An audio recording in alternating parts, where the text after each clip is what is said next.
যারা মুয়াজ্জিন তার দাম বেশি। কিয়ামতের ময়দানে মুয়াজ্জিনের গলা সবার উপরে থাকবে, কারণ মুয়াজ্জিন সিনেমার জন্য ডাকে না, ডাকাতির জন্য ডাকে না, জিনার জন্য ডাকে না, চুরির জন্য ডাকে না।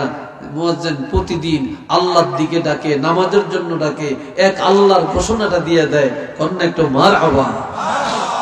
এই মুয়াজ্জিনের কত ঠেলা, কত দমক শুনুন লাগে, যেটাতেই যে ধমক একটা দেয়। বেতন তো নাই, মুয়াজ্জিনের বেতন বাংলাদেশে যেই অবস্থা, এর বন্ধ লজ্জা লাগে। 2000, 2500, 3000, সর্বোচ্চ 5000। শহরে বন্দরে একটু বেশি থাকতে পারে। এরপরও তো দেখেন মুয়াজ্জিন ভালো খায়, মুয়াজ্জিনের জামাটার দাম কত। তারপরে মুয়াজ্জিন এরপরে দেখেন সুদ খায় না, এরপরে দেখেন কিস্তি নেই, কিস্তি নেই। অনকার মাইয়া লাগো কিস্তি আর কিস্তি, কিস্তি আর কিস্তি। কি কথা ঠিক কিনা? গ্রামীণ ব্যাংকগুলি, আশা ব্যাংকগুলি, তারপরে ওই যে সুদ দেয় যে সমস্ত ব্যাংক, এগুলার কামটা কি? আগে তো সুদ খাইতো, এখন লাইসেন্স দিয়ে সুদ খাওয়ায়, লাইসেন্স দিয়ে খাওয়ায়। কি ভাই কথা ঠিক না? লাইসেন্স দিয়ে খাওয়াইতেছে। আসেন, এরপরে আল্লাহ বলছেন, সবাই আমার দিকে চাচ্ছেন তো না? কষ্ট হয় আপনাদের বলেন? হ্যাঁ, কষ্ট হইলে আমি সংক্ষেপ করবো, লম্বা করতাম না। হ্যাঁ, ওয়াসিরাজাম মুনীরা, আমি আল্লাহ আপনাকে পাঠালাম জ্বলন্ত নূরের বাতি হিসাবে। আওয়াজ দিয়া বলেন না সুবহানাল্লাহ। এই যে বাতি, এটা কি জ্বলন্ত না নিবন্ত? আরো জোরে কর। জ্বলন্ত। সুই টিপ দিলে নিভে যাবে, নিবন্ত। নিবানো যাবে আবার জ্বালানো যাবে। সূর্য একবার অস্ত যায় আবার উদয় হয়, ঠিক নেই? উদয় হলে জ্বলন্ত, অস্ত গেলে নিবন্ত, ঠিক নেই? চন্দ্র একবার বড় হয় আবার ছোট হয়, তাই না? তারকা দিনে দেখা যায় না, রাত্রে দেখা যায়। বাতি জ্বালাইলে জ্বলে, নিভে গেছে। কথা ঠিক না? নিভে গেছে। ফু দিলে নিভে যায়, থাপ্পড় দিলে নিভে যায়। কিন্তু আমার আল্লাহ বলেন, আপনি বলেন সিরাজাম মুনীরা, এটা সূর্যের মতো উদয় অস্ত নাই, চন্দ্রের মতো বড় হওয়া ছোট হওয়া নাই, তারকার মতো না, চেরাগের মতো না, লাইটের মতো না, বিদ্যুতের মতো না। সুই টিপ দিয়া পারবে না, ফু দিয়া পারবে না, থাপড় দিয়া পারবে না, ব্যঙ্গ করে পারবে না, ষড়যন্ত্র করে পারবে না, স্লোগান দিয়া পারবে না, মিছিল করে পারবে না, অবাধ্যগিরি করে পারবে না। কেননা এই বাতি কেউ জ্বালায় না। আমি আল্লাহ আমার কুদরতি হাতে আপনার বাতিটা জ্বালাইয়া দিলাম। আপনি হায়াতুন নবী রওজা পাকে চলে গেলেও এই বাতি নিবানের ক্ষমতা কারো নাই। এটা এমন বাতি কিয়ামত পর্যন্ত একইভাবে জ্বলবে।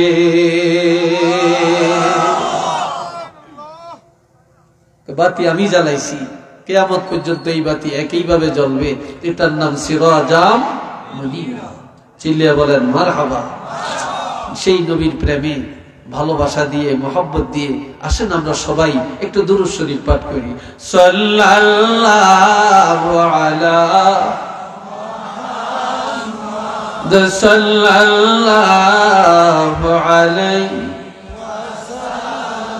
সাল্লাল্লাহু আলা মুহাম্মদ, সাল্লাল্লাহু। সবাই বলেন আলহামদুলিল্লাহ। এখন এই মহব্বত দূর হয়ে গেছে একটা কারণে, সিটিংবাজি একটা কারণে, জুলুম একটা কারণে, দুনিয়াদারি একটা কারণে। আমরা আমার ছোটবেলায় দেখছি অনেক মহিলারা পুরুষ দেখলে রাস্তার পাশে গিয়ে এমনি দাঁড়িয়ে রয়েছে। আপনারা দেখছেন নি? ছাতি মাথায় দিয়ে রাখছে, বোরকাটা আস্তে এইভাবে বুকের উপরে দিয়ে রাখছে। আর এখন কিছু মানে আমরা এখন ওস্তাদ দেখলে রিক্সাতে নেমে যাই, গাড়ি থেকে নেমে যাই, শ্রদ্ধা করি। এখনকার আমগো ছাত্ররা তো মাশাআল্লাহ মাশাআল্লাহ, হারে আল্লাহ কোন আমগরে শিখিয়ে লেব, দুই পায়ের মাঝখান দিয়ে সাইকেল ঢুকিয়ে দিব। কি কথা ঠিক কিনা? বিশ্বাস হয় না আপনাদের?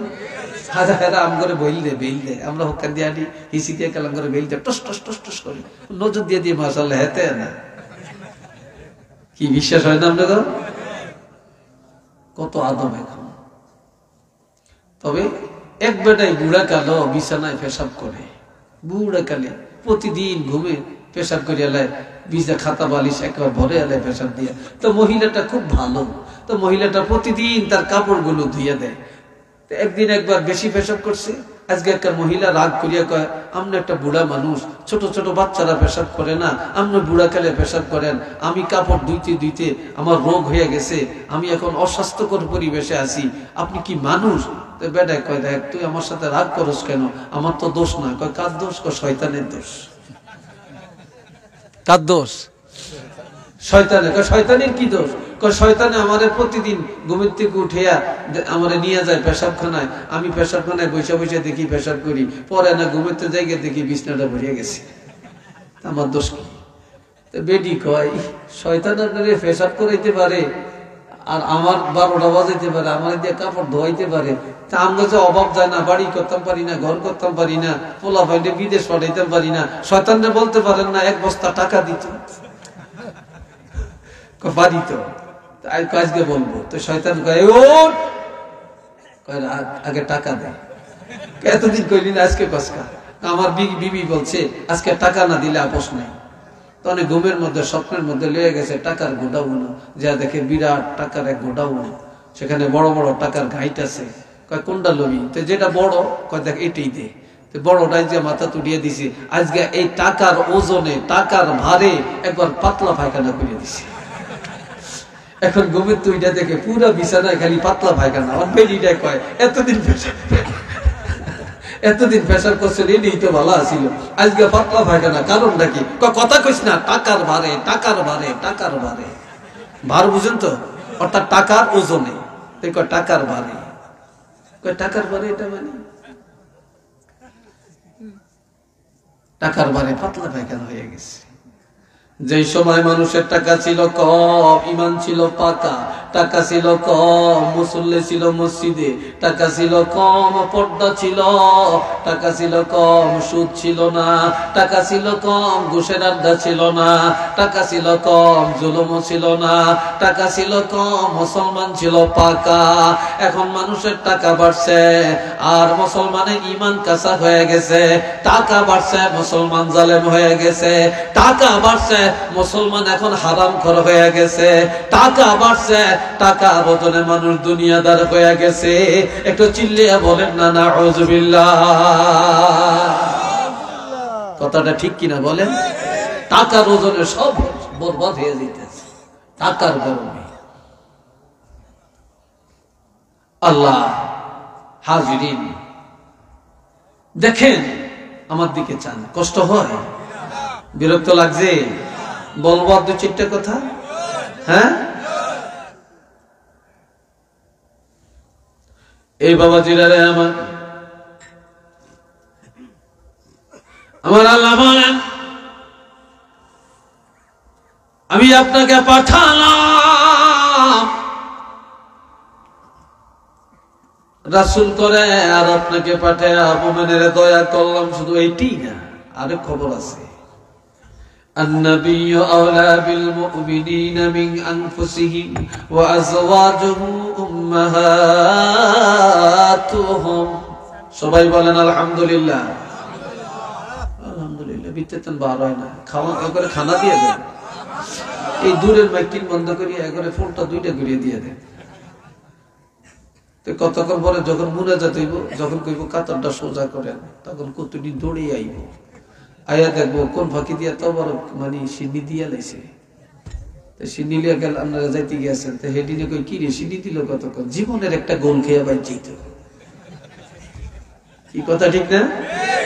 জায়গায় জায়গায়, রাস্তায় রাস্তায়, বাড়ির মধ্যে বসে রয়েছে, মিলাদ হইব, হিসুম দৌড়িয়েছে। ঠিক নি কথাটা? হিসুম দৌড়িয়েছে। আল্লাহ শুনেন, আমার আল্লাহ পাক বলেন, মুমিনের আত্মা যত নিকটে, আল্লাহর হাবিব তার চাইতে আরো নিকটে, আরো কাছে, আরো কাছে। মারহাবা তোর না? আমগো নবী সবচেয়ে আপন নফর। জোরে কোন আপন নফর? কাছে না দূরে? নবী সবচেয়ে কাছে। আচ্ছা বলেন তো, আগের নবী গো উম্মতের কবরে প্রশ্ন কয়টা ছিল? বলতে পারেন না? দুইটা। চিল্লিয়ে বলেন কয়টা? মার রাব্বুকা ওয়া মা দীনুকা, তোমার রব কে, তোমার দিন কি, ধর্ম কি। ওমান নাবিয়ুকা, নবী কে, এই প্রশ্ন ছিল না। কারণ কোন নবীর উম্মতের কবরে তাদের নবীকে আল্লাহ হাজির করে না, দেখায় না। কিন্তু আমাদের কবরে প্রশ্ন কয়টা? তিনটা। 3 নম্বর প্রশ্নটা হলো ওমান নাবিয়ুকা, তোমার নবী কে। এই প্রশ্নটা কেন? মান হাযার রাজুলুল্লাযী বুইসা ফীকুম, যেই নবীকে কবরে উপস্থাপন করা হলো এই নবীকে চিনো কিনা। এই প্রশ্ন কেন? যেহেতু আমার নবীকে আল্লাহ উম্মতের এত কাছের, এত আপন বানিয়ে দিচ্ছেন যে কবরে গেলে আর কাউকে পাওয়া না গেল আমার নবীরে কবরে পাওয়া যাবে। কথা ঠিক কিনা? আমার নবীরে কবরে পাবেন কিনা? এই নবী আমগো লাগবে নি? আরেকটা দরকার লাগবে নি? লাগবে। সবাই কোন মারহাবা। আবার বলেন আল্লাহুম্মা আমিন। আরেকবার বলেন আলহামদুলিল্লাহ। এরপরে বলছেন ওয়া আজওয়াজুহু উম্মাহাতুহুম, নবীর স্ত্রীরা হলেন মুমিনের মা। আমগো নবীর স্ত্রীরা আমাদের কি? জওয়ানেরা জোরে কও, আরো জোরে কও। মা ঘরে বিয়ে করা যায় যাচ্ছে না, হারাম। নাউজুবিল্লাহ বলেন। নবীর স্ত্রীরা মা, এদেরকে বিবাহ করা হারাম। বিবাহ করা কি হারাম? একটা। আরেকটা হলো কারো স্বামী যদি জীবিত থাকে তাহলে এই জীবিত মানুষের বউ কেউ বিয়ে করতে পারবে না। চিল্লিয়ে বলেন পারবে? তাহলে আমার নবী জীবিত, আমার নবী জিন্দা নবী, হায়াতুন নবী। এই জন্য জিন্দা নবী স্ত্রী করে আর কেউ বিবাহ করতে পারবে না, এটা হারাম। কথা বুঝছেন? এটা হারাম। এখন স্ত্রীরা যদি মা হয় তো স্বামী কি হবে? জোরে বলেন। আমগো বাপ কয়জন? 7 জন। জোরে বলেন আমাদের বাপ কয়জন? আদম নবী আদি পিতা, ইব্রাহিম নবী ধর্মের পিতা, যেই বাবা জন্ম দিছে জন্মদাতা পিতা, আর আমার নবী হলেন রুহানি পিতা। সুবহানাল্লাহ কন্যা। আমরা নবীর উম্মত এবং রুহানি সন্তান। নবী ছেলে করে আল্লাহ নিয়ে গেছেন, নবী কান্দেন। আল্লাহ কয় ইন্না আ'তাইনাকাল কাউসার, হাবিব আমি আল্লাহ যে নিয়ামত নিয়ে যায় তার চাইতে বড় নিয়ামত দিয়ে দেই। আমি আপনাকে কাউসার নামক নিয়ামত দান করে দিলাম। এটা নিয়ামত উজমা, এর চেয়ে বড় নিয়ামত আর নাই, যেটা কাউকে দেই না আপনাকে দিলাম। নবী কান্দে, আরো কান্দে, আরো কান্দে, আরো কান্দে। বলতেছেন আপনি কাঁদেন কেন? আমি কারে খাওয়াই? নিয়ামত দিলেন, ছেলে তো নিয়ে গেলেন। আমার আল্লাহ বলেন হাবিব আমি না বলেছি যে নিয়ামত আমি আল্লাহ নিয়ে যাই তার চাইতে বড় নিয়ামত দিয়ে দেই। আপনার ছেলে ঘরে নিয়ে গেলাম, আমি আল্লাহ কাউসারের মালিক বানাইয়া দিলাম। কারে খাওয়াবেন? এই জন্য আমি আল্লাহ আপনার উম্মত গুলাকে সন্তান বানাইয়া দিলাম। কিয়ামতের ময়দানে আপনার রুহানি সন্তান উম্মতদেরকে আপনার হাতে ধরে হাউজে কাউসার পান করায়া আপনার মনের চাহিদাটা মিটাইয়া দিবে। জোরে বলেন আল্লাহু আকবার। আমার নবীর হাত মোবারকে হাউজে কাউসার পান করতে আমরা চাই কিনা? জোরে বলেন চাই কিনা? কারা কারা চান? দুইটা হাত তুলে দেখান, আর হাত দুইটা একটু লাড়া দেন। ফেরেশতারা ক্যামেরাটা করুন। নারে তাকবীর, নারে রিসালাত। আল্লাহ কবুল করেন। উচ্চ আওয়াজে বলেন আমিন। আর একবার বলেন আমিন। আল্লাহ নবী পাঠাইয়া আমগরে দয়া করছেন না? জোরে বলেন দয়া করছেন না? আল্লাহ দয়া করছেন। সবাই বলেন আলহামদুলিল্লাহ। আল্লাহ আরো দয়া করছেন। নবী বলছেন قال رسول الله صلى الله عليه وسلم أنا سيد ولد آدم يوم القيامة وأنا أول من ينشق عنه القبر وأنا أول شافع وأنا أول مشفع وفي رواية للترمذي للبخاري اشفع تشفع أو كما قال النبي صلى الله عليه وسلم وتعوض شباب أكبر الحمد لله।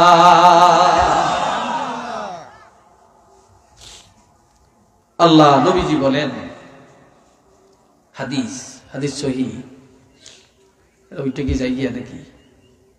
না হিসাব করতে যায়? হ্যাঁ, আচ্ছা লড়িয়েন না, আরেক দিকে চাইয়েন না, চাইয়েন না। আমার প্রাণের নবী বলেন, কিয়ামতের ময়দানে আদম সন্তানের মধ্য হতে আমার হাতে নেতৃত্ব থাকবে, আর কোন নবীর হাতে নয়। আমাকে নেতৃত্ব দেওয়া হবে। সুবহানাল্লাহ বলতেন না? আরো জোরে বলতেন না?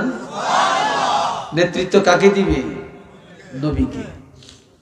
আমার নবীজি বলেন, সেদিন আমি হব, সেদিন আমার রওজা মুবারকের মাটি দুই দিকে চলে যাবে। সর্বপ্রথম আমার দ্বারা ময়দানে হাসর উদ্বোধন করা হবে, সকলের আগে আগে আমাকে উঠানো হবে। আমার আগে আর কাউকে উঠানো হবে না। নবীজি আরো বলেন, ওয়া আনা আউয়ালু শাফিঈন, সেদিন আমি হব প্রথম সুপারিশকারী। ওয়া আনা আউয়ালু মুশাফফাঈন, আমার সুপারিশ সর্বপ্রথম গ্রহণ করা হবে। নবীজি আরো বলেন, কিয়ামতের ময়দানে আল্লাহ পাকের রহমতের কোলে আমি রাসূলুল্লাহকে উঠায়া দিবে। আল্লাহ আমারে কোলে লইব, কোলে কোলে, কোল বুঝেন তো? বাচ্চারা কানলে কোলে নেয় না, বুকে জড়ায় না? বাচ্চা কানলে চোখের পানি মুছে দেয়, বিস্কিট দেয়, চকলেট দেয়, ঠিক নেই?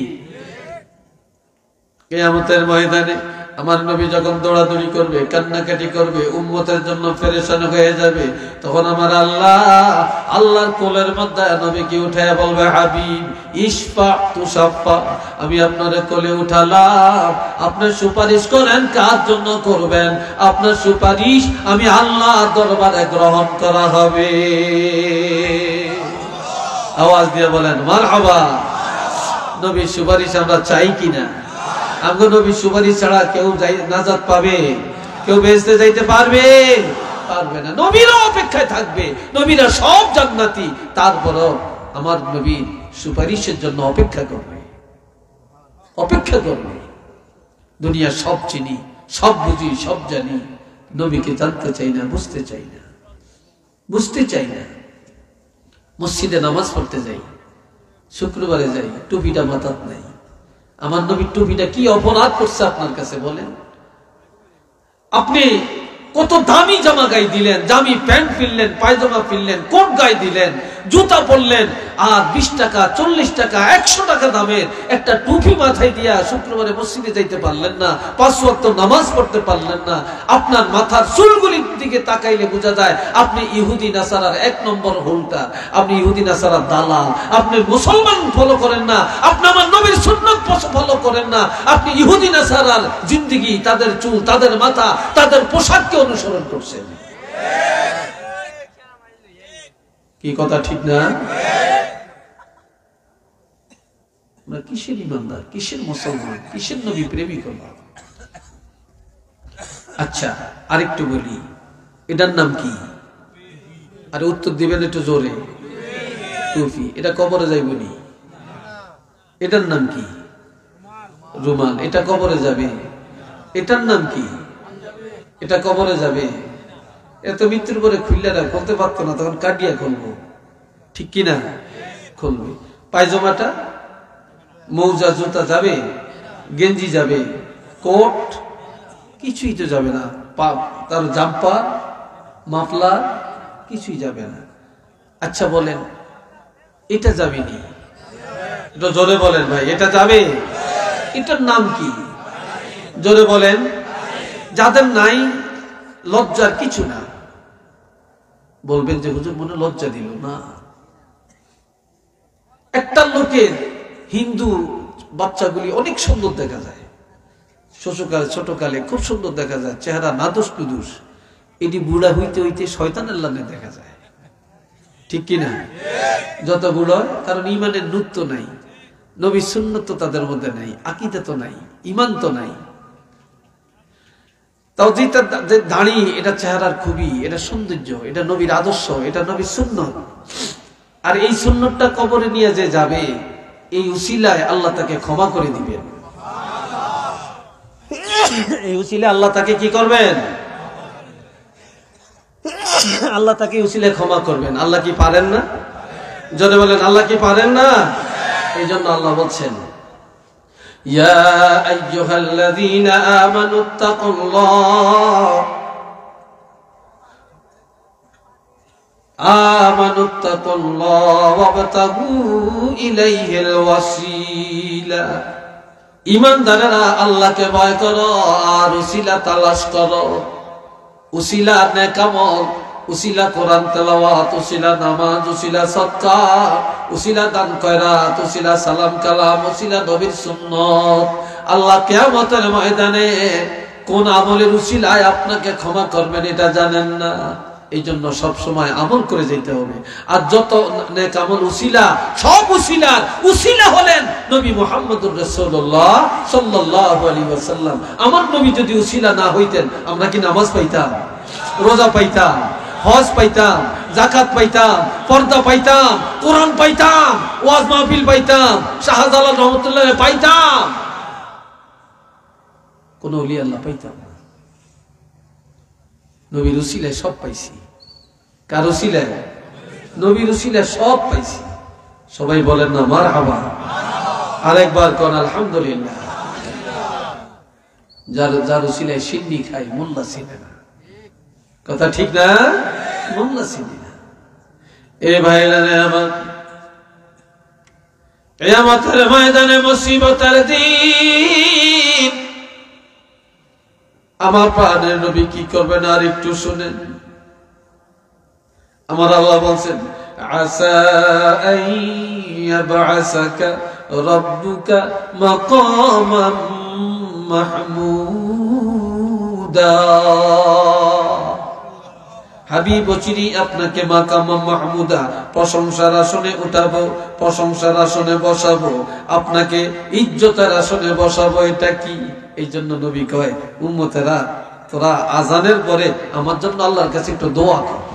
সুবহানাল্লাহ কর না, আরো আওয়াজ দিয়ে বলেন না। আজানের পরে দোয়া করা জায়েজ না না জায়েজ? জোরে কর। শুধু জায়েজ না, সুন্নত। জায়েজ একটা, সুন্নত আর একটা। আপনার কাছে টুপি নেই, নামাজের টাইম হয়েছে, নাই টুপি, দাঁড়িয়ে যান, নামাজ হয়ে যাবে, এটা জায়েজ। কিন্তু টুপি আছে, ঘরে আছে, টুপি মাথায় দিয়ে নামাজ পড়া সুন্নত। কথা বুঝে আসছে? সুন্নত। আমি জায়েজ আর সুন্নতটা বুঝাইলাম। আল্লাহ তো নবী বলছেন তোমরা আজানের পরে আমার জন্য একটু দোয়া করো। আমরা নবী দোয়া চাইছে আমাদের কাছে।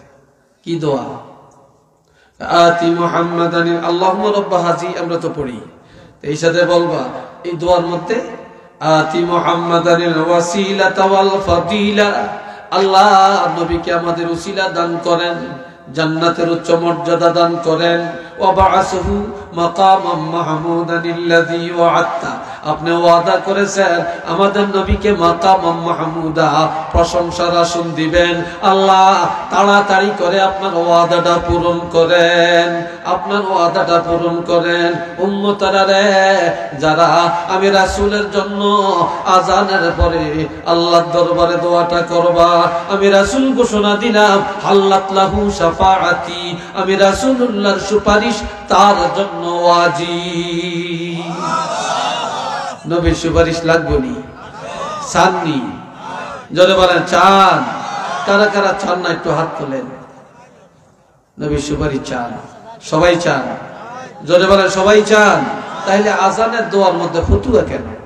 আজানের দোয়ার মধ্যে আমরা বলি ওয়ারযুকনা শাফাআতাহু ইয়াউমাল কিয়ামা, যে আল্লাহ নবীর শাফাত কিয়ামতের ময়দানে নবীর সুপারিশ আমাদের নসিব করেন। আমরা নবীর সুপারিশ চাইলাম, তাহলে একদল শায়েখ নামক আলেম, একদল হিংসুক আলেম, একদল দালালি আলেম, তারা কেন বলেন এরা বেদাতি? কেন বলবে? তাহলে এরা নবীকে ভালোবাসেন না, এদের নবীর সুপারিশ লাগবে না। আমাদের নবীর সুপারিশ লাগবে। আমরা আজানের মুনাজাতে নবীর সুপারিশ কামনা করেই যাব। কি বলেন আপনারা? রাজি আছেন? রাজি আছেন? একটু দুইটা হাত তুলে দেখো, আল্লাহ দেখো। সবাই বলেন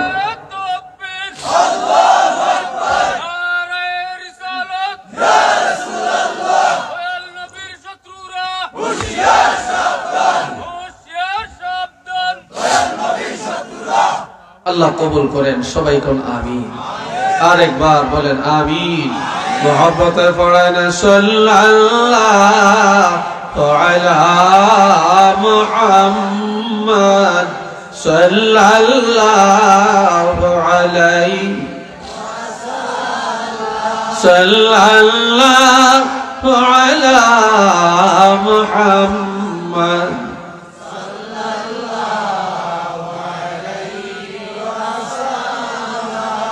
সবাই উচ্চ আওয়াজে বলেন আলহামদুলিল্লাহ। আরেকটু জোরে বলেন আলহামদুলিল্লাহ।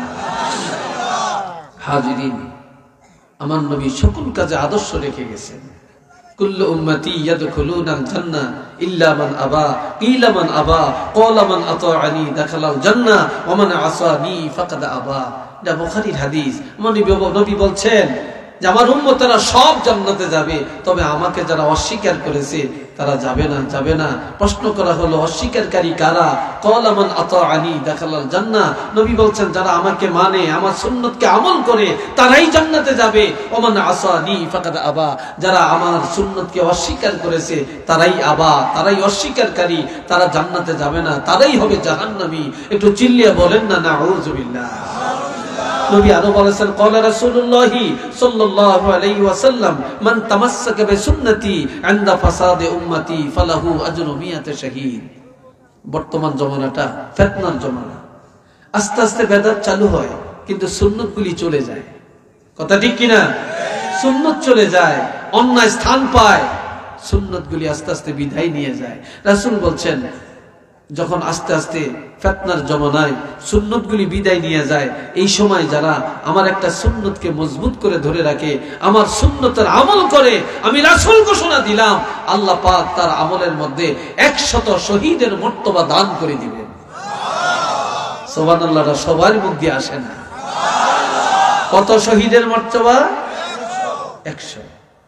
100 শহীদের মর্তবা আল্লাহ দান করবেন। তাহলে এই সুন্নতগুলি আস্তে আস্তে চলে যাইতেছে, এটা রাখেন। এই উসিলে আপনি নাজাত পাবেন, শহীদের মর্তবা পাবেন। টুপি আস্তে আস্তে বিদায় নিয়ে যাইতেছে, এটা আমল করেন। মেসওয়াক বিদায় নিয়ে যাইতেছে, আমল করেন। ডিলা কলুক বিদায় নিয়ে যাইতেছে, এগুলো আমল করেন। শহীদের মর্তবা আপনি পেয়ে যাবেন। সুবহানাল্লাহ বলেন না? আরেকটু ধরে বলেন না? মুসলমান দেখা মাত্র সালাম, আসসালামু ক্বাবলাল কালাম। দেখা মাত্র কথাবার্তার আগে সালাম। সালাম। রাসূলকে প্রশ্ন করা হয়েছে আইয়ুল আমালি আহাব্বু ইলাল্লাহ তাআলা, আল্লাহর কাছে পছন্দের আমল কি? ক্বালা তুতআমুত তাআম ওয়া আফশুস সালাম। মেহমানদারি করা, মানুষকে খানা খাওয়ায়া দেওয়া আর সালামের লেনদেন করা।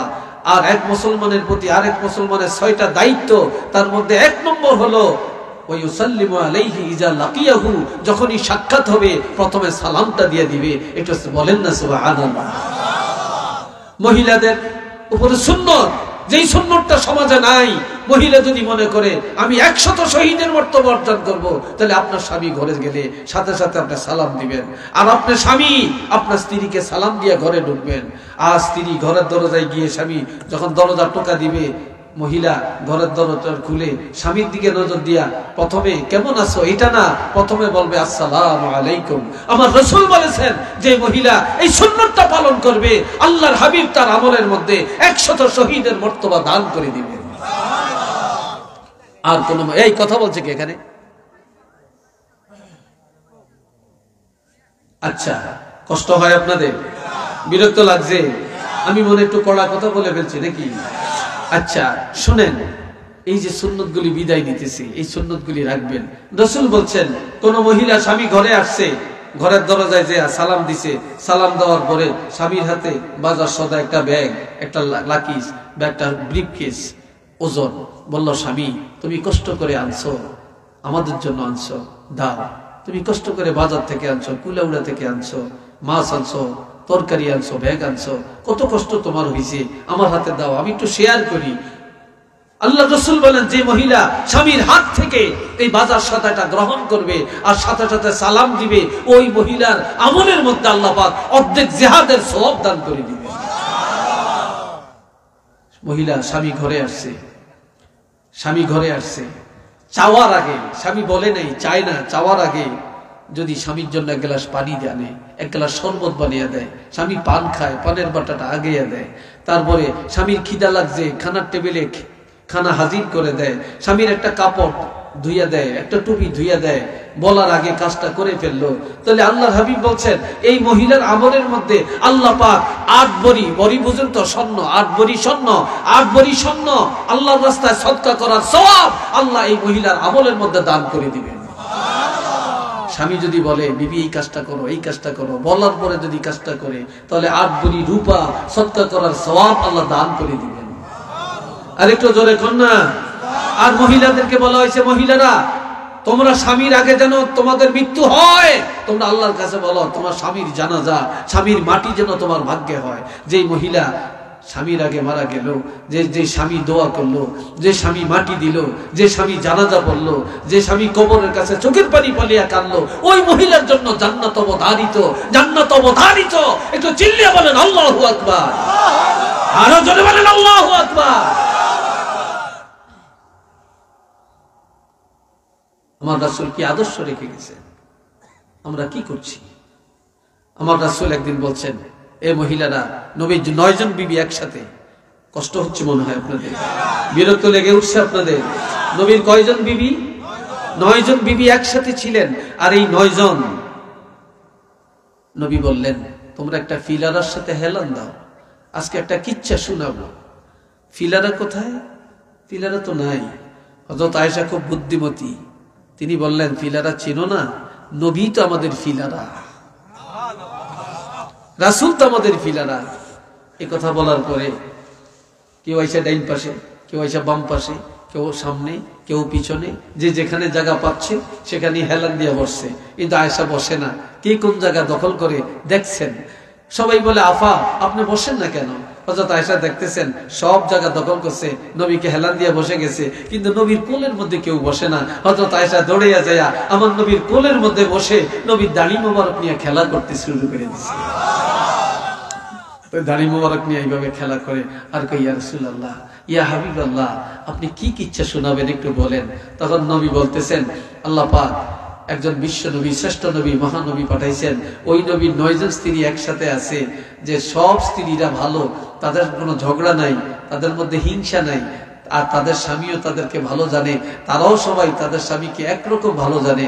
একজনে কয় ইয়া রাসূলুল্লাহ এটা কি কিচ্ছা শুনাইলেন? হযরত আয়েশা বলে তোমরা বুঝো না যে আমাদের স্বামী আমাদের প্রশংসা করছেন। আর একটু জোরে বলেন না ভাই। আমরা মহিলাদের দোষ বলতে পারি, আমরা তাদের প্রশংসা করতে জানি না। কেন? কেন জানি না আমরা কেন জানি না? 6 বছর অথবা এই একটু পান দিও তো, পান পান, আমি চা খেলে মুক্তিতে হয়ে যায়, আমার একটা বদ অভ্যাস, একটু খাইতে হয়। মাইন্ড করেন নাকি? হ্যাঁ, চাই। হযরত আয়েশা সিদ্দিকা 6 বছর অথবা 7 বছরে বিয়ে করছেন, কিন্তু বিয়ের পরে 9 বছরের কালে আয়েশার ঘরে গেছেন। আচ্ছা বলেন আমাদের মেয়েদের বয়স কত বছর হইলে বিবাহ দিতে দেওয়া যায়? কোনাই পেয়েছেন আপনারা? হ্যাঁ, 18 বছর। এটা সরকারের আইন। তো সরকারের আইন, এটা কি শরীয়ত নাকি? এটা কি কোরআন হাদিস নাকি? এটা কি কোরআন হাদিস? বালেগ হলেই, মেয়েরা বালেগা হলেই বিবাহ ফরজ। কথা বুঝছেন? 9 বছরে মেয়েরা বালেগা হয়। কয় বছরে? আর সর্বোচ্চ 12 বছর। 12 বছর হলেই মেয়েরা বালেগা হয়ে যায়, বালেগ হয়ে যায়। আজকাল 18 বছর অপেক্ষা করতে করতে কত মাইয়ারা ফলেয়া যায়, কত মাইয়ারা অকারেজ ঘটায়। আর মোবাইল তো একটা আছে বক্তব্যটা ফাটার মতো, মাশাআল্লাহ, হেরা হেটা দিয়া যে কত রকম টার্গেট লাগিয়ে রাখে জানেন কি? নাউজুবিল্লাহ বলতেন না? নাউজুবিল্লাহ বলতেন না? আল্লাহর আইনের মধ্যে শান্তি আর বন্দার আইনের মধ্যে অশান্তি। কি কথা ঠিক কিনা বলেন? আল্লাহর আইনে কি শান্তি, আর মানুষের আইনের মধ্যে অশান্তি। আজকাল এত সিজার কেন? এটা বিজ্ঞান খুলে দেখেন, বিজ্ঞানের সাথে সম্পর্ক করেন। যে সমস্ত মেয়েরা বালেগ হওয়ার পরে বাচ্চা নেয়, কনসিভ হয়, স্বামীর ঘরে যায়, তখন তাদের বাচ্চাদানিটা, তাদের রেহেমটা খোলা থাকে, তখন সিজারের ঝুঁকি কম থাকে। এটা হলো শরীয়ত। এই জন্য দেখেন আমার মা বলেন, আপনার মা বলেন, খালা বলেন, চাচি বলেন, জেঠি বলেন, দাদি বলেন, নানি বলেন, আপনি 1000-এর মধ্যে একজনও পাইতেন না সিজার। কথা ঠিক কিনা? হাজারে একজনও পাইতেন না সিজার হয়েছে, অথচ একজনের 7টা 8টা 10টা সন্তান। কি ভাই কথা ঠিক কিনা? আর এদের বিয়ে হয়েছে বালেকা হওয়ার পর, ক্লাস 5-এ থাকতে বিয়ে হয়ে গেছে, ক্লাস 6-এর সময় বিয়ে হয়ে গেছে, ঠিক কিনা? আর এখন এসএসসি পাস করে, ইন্টার পাস করে, ডিগ্রি পাস করে, অনার্স পাস করে, মাস্টার্স ডিগ্রি লাভ করে ডাক্তার হয়, ইঞ্জিনিয়ার হয়, কিন্তু বিয়ে হয় না। আর এই পরিণত বয়সে তাদের বিয়ে হইলে তত সংকোচন হয়ে যায়, তাদের জরায়ু এবং তাদের রেহেম বাচ্চাদানিটা এটা সংকোচন হয়ে যায়, যার জন্য সিজার করতে বাধ্য। তখন বাচ্চা কনসিভ হলেও এই বাচ্চা এসব প্রসবের সময় তার জরায়ুর মুখ খোলে না, এটা চিপানো থাকে, এই জন্য সিজার করতে হয়। এখন শরীয়ত বলে একটা, আমরা বলি আরেকটা। শরীয়ত কয় একটা, আমরা কই আরেকটা। আল্লাহ কয় একটা, আমরা কই আরেকটা। তো শান্তি তো কোথায়? শান্তি তো আমরা শেষ করে দিলাম। একটু নাউজুবিল্লাহ বলেন না রে ভাই। আমার কথাই মনে আপনাদের মনে খুব হিট আসছে কোথায়? হ্যাঁ, মেয়ের বিবাহ উপযুক্ত হলে বিয়ে দিবেন, ছেলে বিয়ের উপযুক্ত বিয়ে করাবেন। কিছু কিছু আছে একজনের বিয়ে 18 বছর হয় না, বিয়ে দিল কেন? পুলিশের লাগিয়ে দেয়। কি কথা ঠিক কিনা? হেতা হেদাম দ্বারা হেতা একটা নেতা হইছে, ঠিক না? হেতা একটা নেতা হইছে। আর যেটি বিয়া ওড়ায় হিতে জেল খাটন লাগে। যেই কাজী সাহেব কাবিন করে, যারা যে মাইয়ার বাপে বিয়া দিল, যেই পোলার বাপে বিয়া করাইলো হ্যাগো দোষ না, যেই কাজী সাহেব কাবিন করলো হিতার দোষ। কি কথা ঠিক না? হিতার দোষ। কেন এই কাজটা করলো? যাবেন কোথায়? তা আমার নবী 6 বছরে খাদি আয়েশাকে বিয়ে করছেন। 9 বছরের সময় আয়েশার কাছে গেছেন।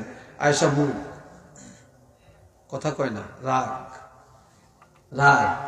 তো নবী ভাবছেন তোমাদের বয়সে নবী আয়েশার এখন হাসি ফুটায়।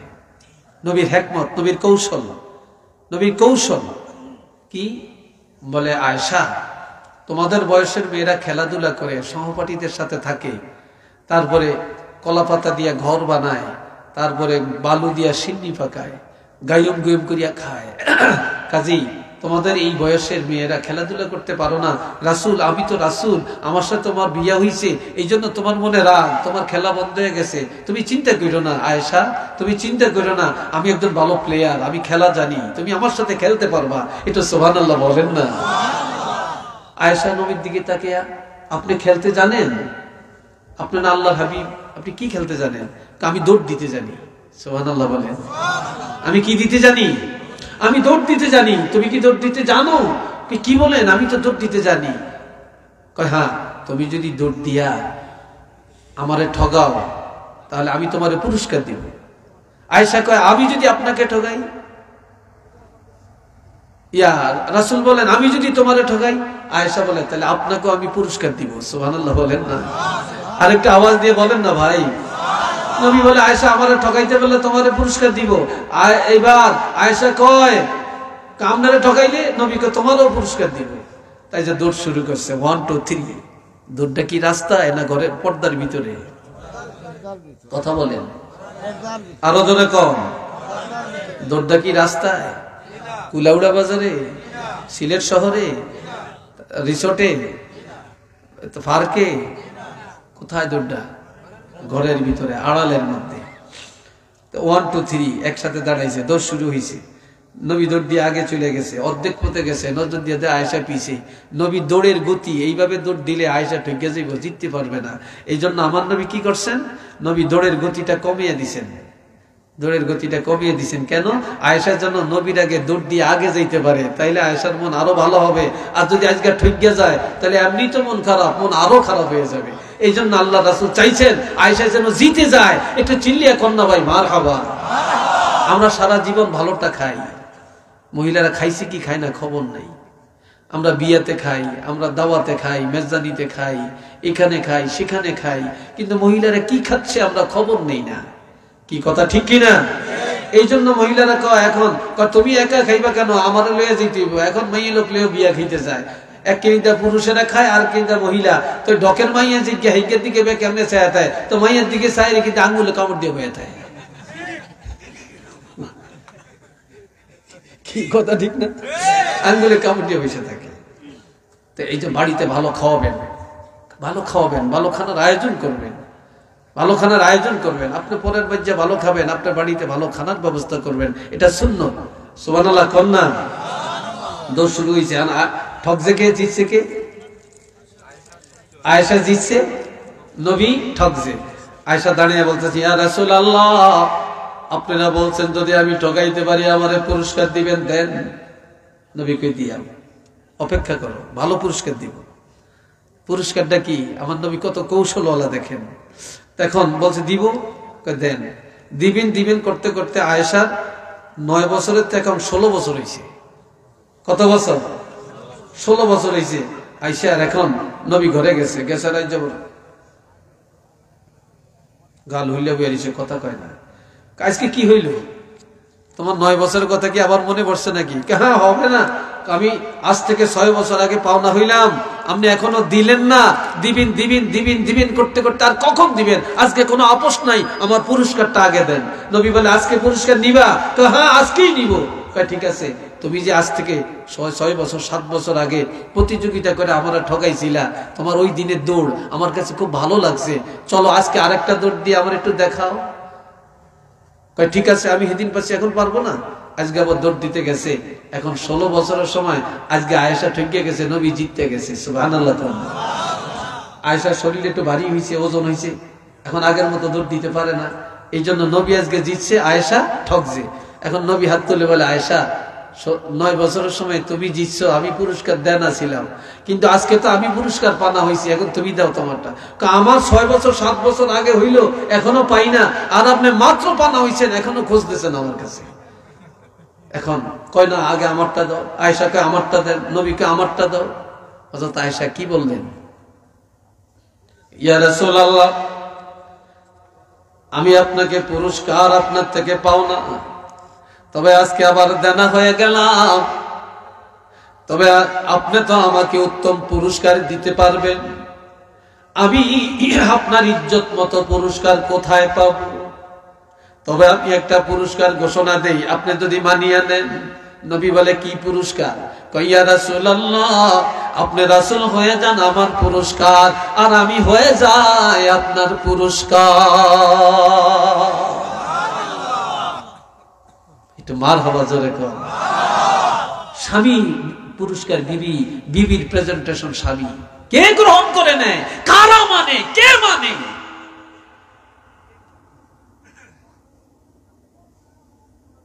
কি দাম, কি সম্মান, কি ইজ্জত। হযরত আয়েশার মন খুশি হয়ে গেছে। সুবহানাল্লাহ বলেন, আরেকটু ধরে বলেন। আরেকটা কিচ্ছা, আরেকটা ঘটনা শুনে আমি শেষ করি। আমি জানি রাত অনেক, 2 ঘন্টা প্রায় হয়ে গেছে, হয়ে তো গেছি 2 ঘন্টা, প্রায় কি 2 ঘন্টা হয়ে গেছে। 2 ঘন্টার বেশি তার কথা আছে, এখনো 10 মিনিট বাকি আছে। কষ্ট হচ্ছে আপনাদের? বলতাম আমি কথাটা, জোরে বলেন, বলতাম। হাজিরিন, একটু জিকির করেন, লা ইলাহা, জোরে জোরে লা ইলাহা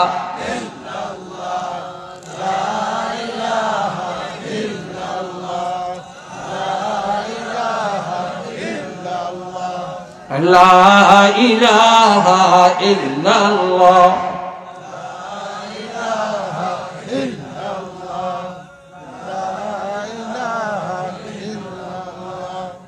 লা ইলাহা ইল্লাল্লাহু মুহাম্মাদুর রাসূলুল্লাহ সাল্লাল্লাহু আলাইহি ওয়াসাল্লাম। নবী আয়েশার ঘরে। কার ঘরে? তাই এটা কথা কষ্ট হয়। 3 জন একসাথে খাবেন কিনলে কি অন্যায় করছি আমি? কোন ভুল করে ফেললাম?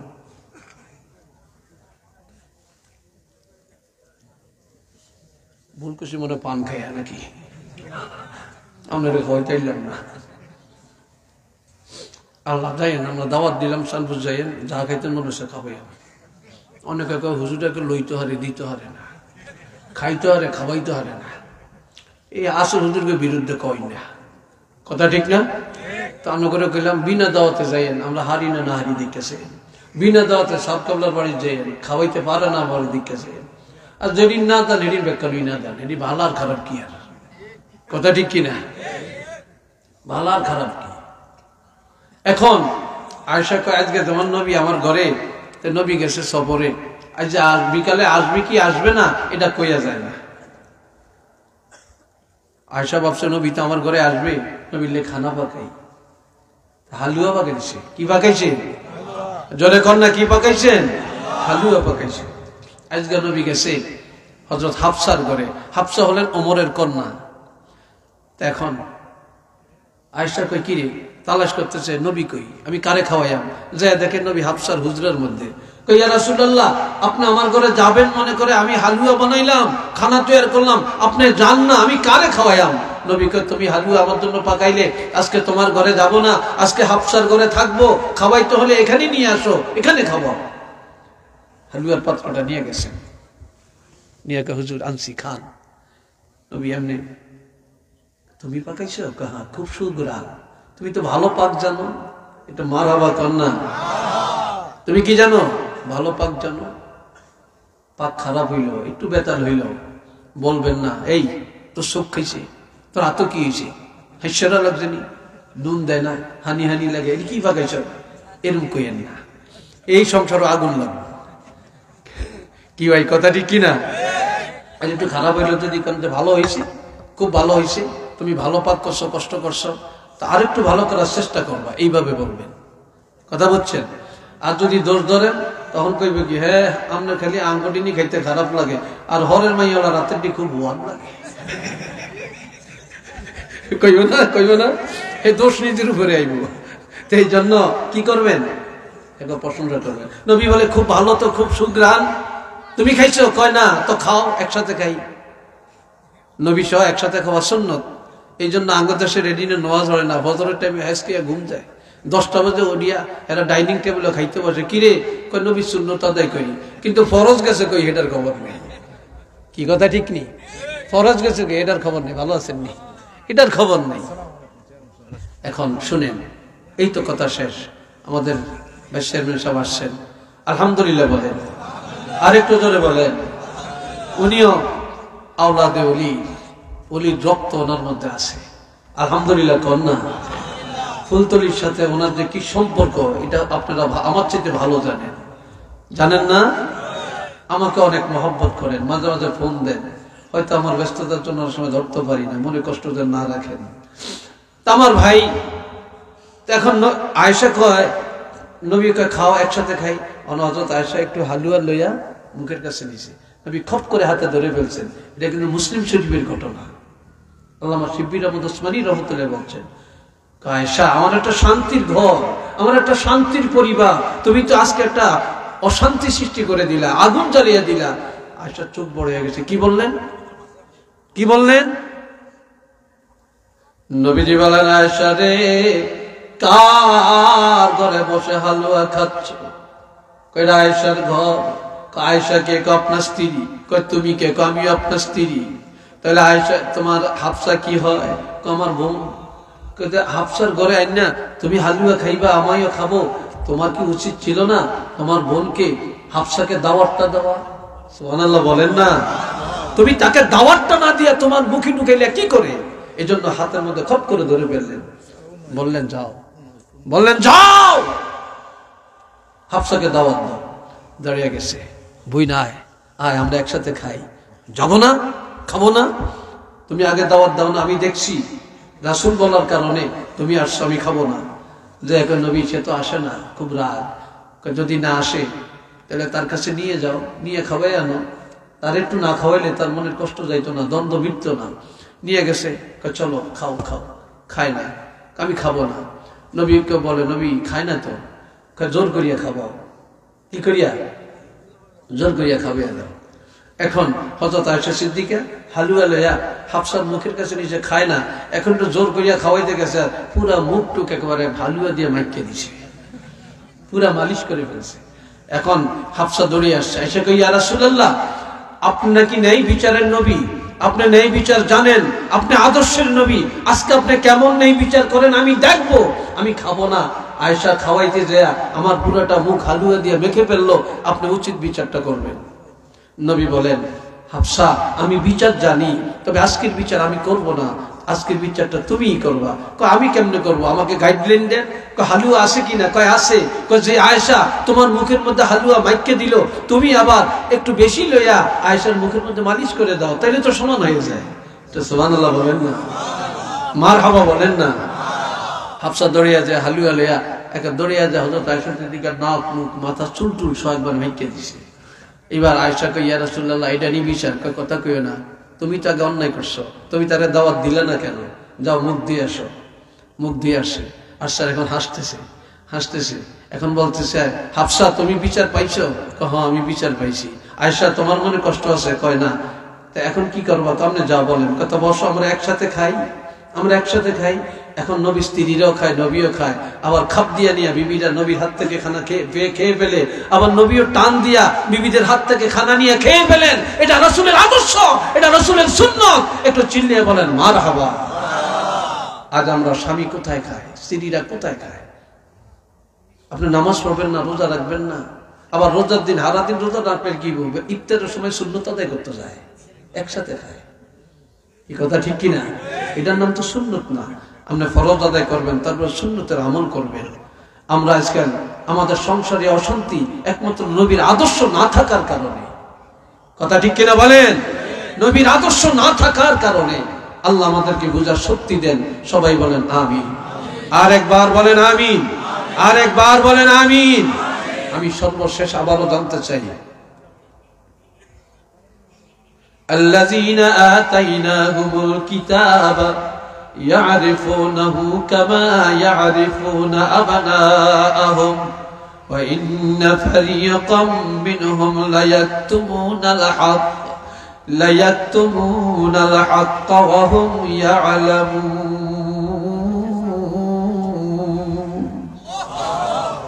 যাদেরকে আমি কিতাব দিয়েছি, যারা আহলে কিতাব, তারা আমার হাবিবকে চিনে যেভাবে সন্তানকে চিনে। আর এরপরও একদল আছে লায়াকতুমুনাল হক, বাস্তব সত্যটা গোপন করে রাখে। ওয়া হুম ইয়ালামুন, অথচ তারা জানে, তারা বুঝে। আমরা যে সব জানি, আমরা জানি না সুদ খাই, আমরা জানি না ঘুষ খাই, আমরা জানি না জুলুম করি, আমরা জানি না মিথ্যা বলি, আমরা জেনে শুনে জিনার কাছে যাই, মদের কাছে যাই, গাঞ্জার কাছে যাই, আমরা জেনে শুনি অপরাধগুলি করি। কথা ঠিক না? আমরা কি এই থেকে বাঁচতে চাই না? জোরে বলেন বাঁচতে চাই না? আমরা সুন্নতের আমল করতে কি চাই না? আল্লাহ কবুল করেন, বলেন আমিন। আরো জোরে বলেন আমিন। ওমা তৌফিক ইল্লা বিল্লাহ, আলাইহি তাওয়াক্কালতু ওয়া ইলাইহি উনীব। ওয়াসসালামু আলাইকুম ওয়া রাহমাতুল্লাহ। ইয়া নবী সালামু আলাইকা, ইয়া রাসূল সালামু আলাইকা, ইয়া হাবিব সালামু আলাইকা, صلوات طلع البدر علينا من ثنية الوداع وجب الشكر علينا ما دعا لله داعي يا نبي يا رسول سلام عليك، يا حبيب السلام عليك، صلوات الله سيدي يا رسول الله وسلم عليك يا حبيب الله أسلا أفناك ديا قادلا أدام مولري هيل دايا قبل করিলেন দোয়া ইয়া নবী সালামু আলাইকা, ইয়া রাসূল সালামু আলাইকা। يا حبيب سلام عليك سلام بلغ العلا بكماله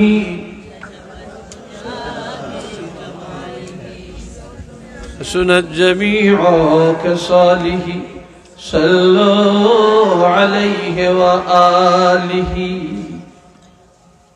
সম্মানিত মুসলিম کرام আমাদের মাহফিলের শেষ পর্যায়ে আমরা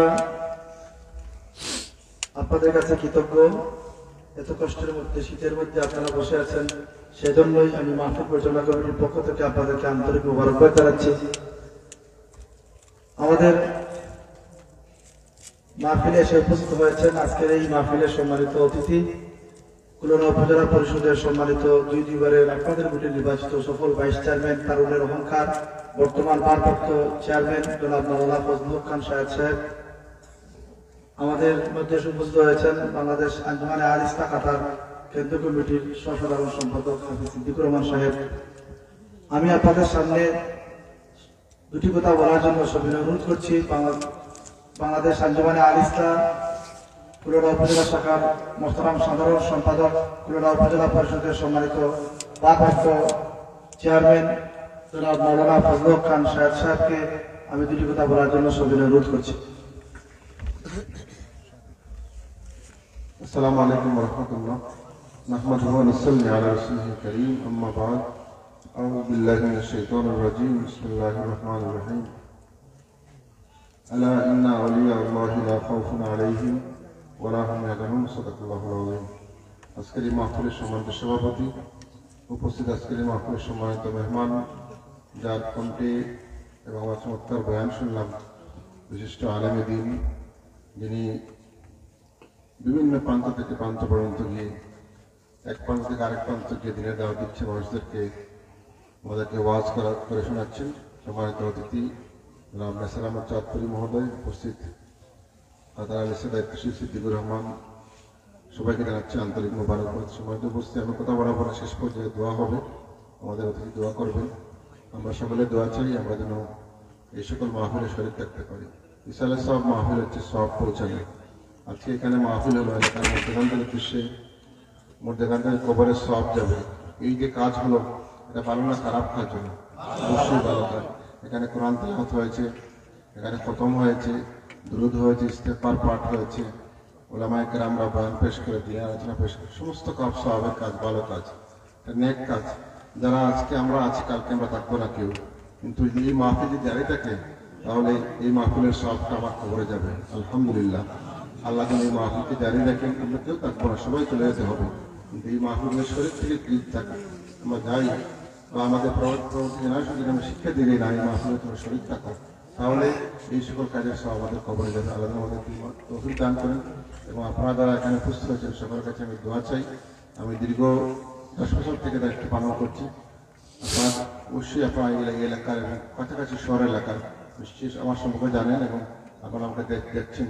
এই 10 বছর আমি কি কাজ করেছি আর কি কাজ করিনি, হয়তো বরাদ্দের দিক দিয়ে আমি দিতে পারি না, কারণ বাইশে আমাদের বরাদ্দ খুব অল্প, সব জায়গায় দেয়, কিন্তু আমি আমার দায়িত্ব পালনের কোনো গাফিলতি করিনি বা কোনো অন্যায় অত্যাচার বা দুর্নীতি ঘুষ নির্যাতন সম্পর্কে থাকিনি। আমি চেষ্টা করি সততার সহিত আল্লাহর বই আল্লাহকে কাজ করার, আল্লাহর জন্য কাজ করার, সেই হিসেবে কাজ করেছি। আমি দোয়া চাই। আপনারা জানেন যে আমার আব্বা গত 15 জানুয়ারি ইন্তেকাল করেছেন। সাহেবুল্লাহ ফজলুদ্দিন সম্পর্ক ওনার ছিল, এটা আসলে ইন্তেকালের প্রমাণ হয়েছে। 15 জানুয়ারি যেখানে আমাদের প্রিয় মুর্শিদ জানাজা হয়েছিল, সেই ঠিক জায়গায় একই জায়গায় এবং লক্ষাধিক মানুষের সেই জায়গায় লক্ষাধিক মানুষের উপস্থিতিতে এবং আমাদের বড় সাহেবুল্লাহ ইমামতি সেই যেখানে জানাজা হয়েছিল। পরবর্তীতে বাড়ির সামনে সেখানে বিশাল জানাজা হয়েছিল। এই যে এটা সাহেবুল্লাহ সম্পর্ক এবং দীর্ঘ জীবন। আমার আব্বা কোরআনের খাদেম ছিলেন, 40 বছর শিক্ষকতা করেছেন, কোনো বিনিময় ছাড়া, কোনো পরিশ্রম ছাড়া, কোনো বিনিময় ছাড়া, একমাত্র আল্লাহর জন্য কোরআন শিক্ষা দিয়েছেন। তিনি হাবিব সাহেব ছিলেন, হাবিব সাহেব বানিয়েছেন, লক্ষ লক্ষ ছাত্রকে তিনি হাবিব সাহেব বানিয়েছেন। এই যে খেদমত করে গেছেন, আমি তার উত্তরসূরি হিসেবে যে এমন কোনো কাজ করবো দেখা যায় আমার বাবাকে মানুষ গালিয়ে দিই, এমন কোনো কাজ ইনশাল্লাহ আমি করবো না। এমন কোনো কাজ যে কাজ করলে ফুলতলি স্যারকে মানুষ গালি দিবে যে ফুলতুলি সাহেবের দলে একজন চেয়ারম্যান ঘুষ পেয়েছে, এই কাজ আমি করবো না, ইনশাল্লাহ আমার জন্য দোয়া করবো, যাতে আমি আমার পরিবার ঐতিহ্য এবং আমাদের ছাত্রের যাতে সম্মান রক্ষা করে চলতে পারি, সেই দোয়া আপনাদের চাই। সামনে নির্বাচনে হয়তো সংগঠনের পক্ষ থেকে আমাকে চেয়ারম্যান পদে প্রার্থী দেওয়া হতে পারে, খুব সম্ভব সিদ্ধান্ত হয়েছে। আমি দোয়া চাই আপনাদের কাছে আগামীতে ইনশাল্লাহ আরো বেশি করে কাজ করার সুযোগ আমাকে দিবেন, সেই কামনা রেখে সকলকে ধন্যবাদ জানিয়ে আমার কথা একান্ত করছি। সবাইকে ধন্যবাদ এবং যারা এই মাহফিলকে সহযোগিতা করেছেন দেশ এবং প্রবাস থেকে সকলের প্রতি কৃতজ্ঞতা প্রকাশ করে আমার কথা একান্ত করছি। আসসালামু আলাইকুম রহমতুল্লাহ।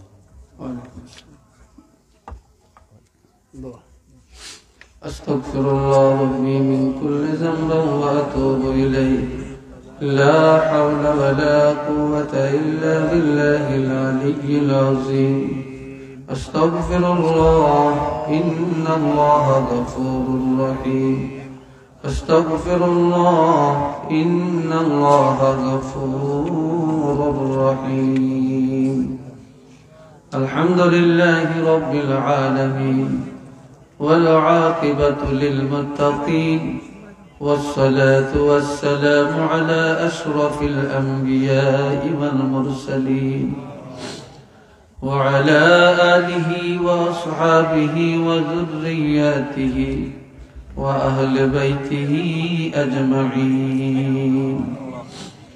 ربنا ظلمنا أنفسنا وإن لم تغفر لنا وترحمنا لنكونن من الخاسرين. ربنا آتنا في الدنيا حسنة وفي الآخرة حسنة وقنا عذاب النار. ربنا عليك توكلنا وإليك أنبنا وإليك المصير. رب ارحمهما كما ربياني صغيرا. رب العالمين আয় আল্লাহ, আমি বড় গুনাহগার। আজকের এই নুরানি মাহফিলে আল্লাহ অসংখ্য উলামায়ে কেরাম, আয় আল্লাহ আইমে মাসাজিদ গুণের নিয়া হুফাজে কেরাম, হুজ্জাজে কেরাম, তোমার জাকিরিন শাকিরিন বান্দাগুলো নিয়ে, নবী প্রেমিকদেরকে নিয়ে তোমার রহমতের দরবারে হাত তুলেছি রে আল্লাহ। মেহেরবানি করে আমাদের মুনাজাত কবুল আর মঞ্জুর করে নেন রব্বুল আলামিন। আমি বড় গুনাহগার, গুনাহর সাবিরে আল্লাহ। আল্লাহ আমি বড় গুনাহগার, গুনাহর সাবি। আমার মতো এত বড় গুনাহগার কেউ নেই। আয় আল্লাহ, তুমি যাকে পছন্দ করেছ তার উসিলায় আমাদের প্রত্যেকের মুনাজাত কবুল করে নাও। আল্লাহ আমরা গুনাহগার, জীবনের গুনাহ মাফ করে দাও। আল্লাহ জীবনের গুনাহগুলি মাফ করে দাও। গুনার বোঝা নিয়ে মাহফিলে আসছি, বেগুনাহ বানায়া বাড়িতে ফিরে দাও। আয় আল্লাহ দুনিয়ার গুনাহ দুনিয়াতে মিটাইয়া দাও। আল্লাহ গুনাহগার বানায়া কবরে নিও না, গুনাহগার বানায়া কিয়ামতের ময়দানে উঠাইও না, গুনাহগার বলে ডাক দিও না। আয় আল্লাহ সারা বিশ্বের মুমিন মুসলমানকে ক্ষমা করে দাও। বিশ্বের মুমিন মুসলমান যারা কবরে আল্লাহ সবাইকে ক্ষমা করে দেন। আল্লাহ সওয়াবগুলি কোটি কোটি গুণে বাড়াইয়া তোমার হাবিব আমাদের আকা মাওলা রহমাতুল লিল আলামিন নবীজির কদম মুবারকে পৌঁছায়া দাও। तमाम अंबिया अलैहिमुस सलाम, साहबाए केराम, शुहदाए केराम, औलियाए केराम दरवाज़े पे पहुंचे दें। अल्लाह हक सिलसिला औलियाए केराम बुजुर्गानी दिन जे যেখানে আছে প্রত্যেকের দরজা বন্ধ করে দেন। আল্লামা শাহজালাল ইয়ামানি রহমাতুল্লাহি আলাইহি 360 আউলিয়া দরজা বন্ধ করে দেন। খাস করে আল্লাহ আল্লামা সাহেব কাবলা ফুলতুলি রহমতুল্লাহ আলাইহি দরজাকে বুলন্দ করে দেন আল্লাহ, রুহানিয়াত আমাদের নসিব করে দেন আল্লাহ। সরসিনাত নেসারউদ্দিন রহমতুল্লাহ আলাইহি, আবু জাফর সালেহ রহমতুল্লাহ আলাইহি দরজা বুলন্দ করে দেন। আল্লামা কারামত আলী জনপুরি রহমতুল্লাহ আলাইহি দরজাকে বুলন্দ করে দেন। আয় আল্লাহ, বিস্কুটি সাহেবের দরজাকে বুলন্দ করে দেন আল্লাহ, বদরপুরি সাহেবের দরজাকে বুলন্দ করে দেন আল্লাহ। এওলি আল্লাহদের রুহানিয়াত আমাদের নসিব করে দেন আল্লাহ। আমরা যারা হাত তুলেছি, আমাদের অনেকের আব্বা নাই, আম্মা নাই, দাদা নাই, দাদি নাই, নানা নাই, নানি নাই, শ্বশুর শাশুড়ি কবর, জানি না কে কিভাবে আছে রে আল্লাহ। তুমি দয়া করে মায়া করে আমাদের আব্বা আম্মা সহ যারা কবরে, তাদের প্রত্যেকের রুহের প্রতি সওয়াব পৌঁছায়া দাও আল্লাহ। তাদের কবরের আযাবগুলি মাফ করে দাও। আয় আল্লাহ, এইমাত্র শুনতে পাইলাম, আয় আল্লাহ, জনাব বাদশাহ মেহর সাহেবের আব্বা ইন্তেকাল করেছেন আল্লাহ, ওনার রুহের প্রতি সওয়াব পৌঁছায়া দেন, কবরটা জান্নাতের বাগান বানিয়ে দেন। যাদের আব্বা আম্মা বেঁচে আছেন আল্লাহ নেক হায়াত দান করে দেন আল্লাহ, ইমানি হায়াত দান করে দেন। আয় আল্লাহ, যার মনে যত আশা পুরা করে দেন, মুসিবত দূর করে দেন, মুশকিলাত আসান করে দেন, আপদ বিপদ বালা মুসিবত থেকে হেফাজত করেন। যারা অসুস্থ রে আল্লাহ শেফায়ে কামেলা দান করে দেন, শেফায়ে আজলা নসিব করে দেন। আমাদের প্রত্যেকের সন্তানগুলোকে আল্লাহ কবুল করেন, তাদেরকে দিনদার বানিয়ে দেন আল্লাহ। পরীক্ষার্থী সন্তানগুলোকে আল্লাহ ভালো পরীক্ষা দেওয়ার তৌফিক দান করে দেন আল্লাহ। আল্লাহ, মাদ্রাসা শিক্ষা বোর্ডের অধীনে ইসলামী আরবি বিশ্ববিদ্যালয়ের অধীনে ফাজিল পরীক্ষা চলছে, মাদ্রাসা বোর্ডের অধীনে দাখিল পরীক্ষা চলছে, স্কুল বোর্ডের অধীনে এসএসসি পরীক্ষা চলছে আল্লাহ। সবাইকে ভালো পরীক্ষা দেওয়ার তৌফিক দান করে দেন আল্লাহ, সুশিক্ষিত হওয়ার তৌফিক দান করেন আল্লাহ। আজকের এই জলসাটা নাজাতের জরিয়া বানিয়ে দেন আল্লাহ। ভাইস চেয়ারম্যান সাহেব আল্লাহ, আল্লাহ পদোন্নতির আশা করেছেন আল্লাহ, চেয়ারম্যান পদপ্রার্থী হওয়ার আশা ব্যক্ত করেছেন আল্লাহ। আল্লাহ, আপনি কবুল করেন, আপনি মঞ্জুর করেন আল্লাহ। ভালো মানুষ এই পদে আমরা পাই না রে আল্লাহ, ওনাদের মতো ভালো মানুষকে, নেককার মানুষকে আল্লাহ এই সমস্ত পদে পদস্থ করে হওয়ার তৌফিক দান করে দেন আল্লাহ।